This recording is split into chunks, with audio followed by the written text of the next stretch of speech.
My material of choice is steel. Now how that came across, or how that came about was a couple of months ago I started a project with a school in Kildysart. It's a public art project, so I went into the TUI kids and we discussed a piece of sculpture for their school.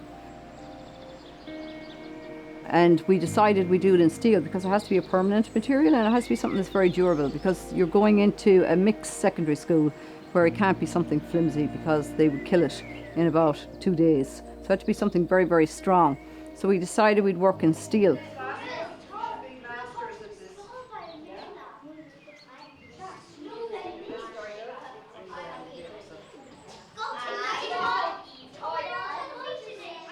I enjoy teaching kids because they're very, very funny, extremely creative, and it all just pours out of them.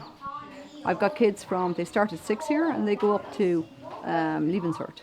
And I've got some talented kids. By the time they're finished, they can draw, paint and model anything. Come on. Here, missus. Here, right over to the sides, like that. Yeah? Good.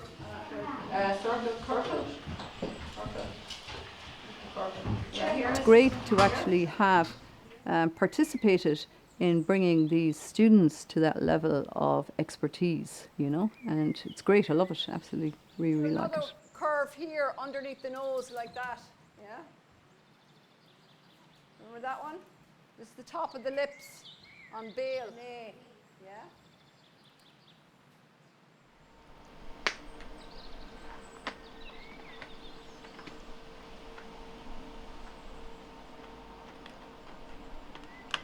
When I first qualified, I worked in steel, but that was over 30 years ago, you know, so I hadn't worked in steel since then.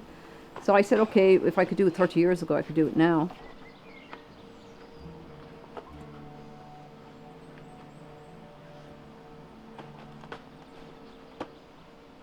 Now I had a choice. My initial idea was to send it to a fabricator and sign Limerick, but he wanted 2,500 to actually cut the steel for me. And I thought, God, I'll buy the machinery for that, you know, and I might just like it.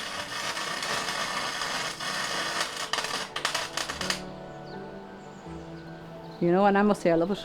I absolutely love carving. I love working in steel. It's fabulous, it's marvellous. And it's so good, it's so quick, because I got a plasma cutter, which just eats the steel, you know, so and then all you got to do is weld it up, you know, so it's great. I love it, really, and fast, efficient. And once I get it powder coated, it'll be there forever, you know, in any colour I like.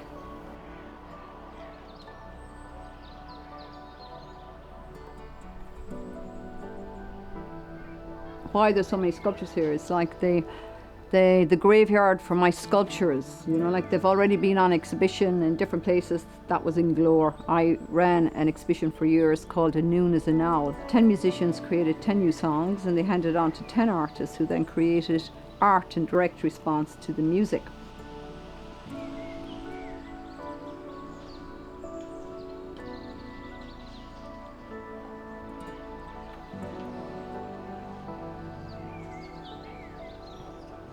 Sculpture is like painting, it needs tone.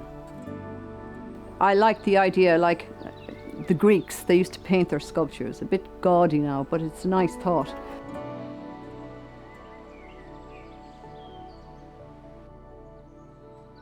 But what I do is I burn the sculptures. And the Japanese burn their wood as well as a form of preserver.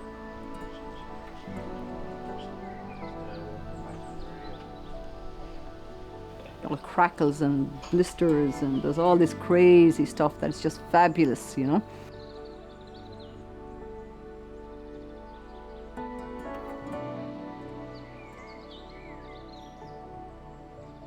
And in the end, it's going to last forever.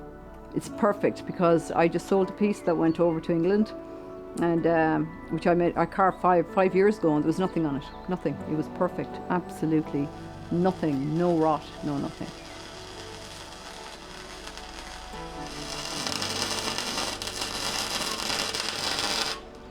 I love natural materials, you know. I love I love sculpture. You know, I think it's great. I think everybody should be a sculptor.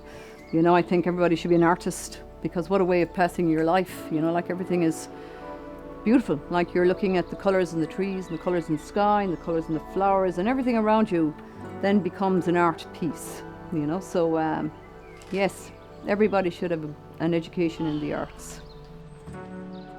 God. I don't know if I'd like this full time as in a welding full time, but as this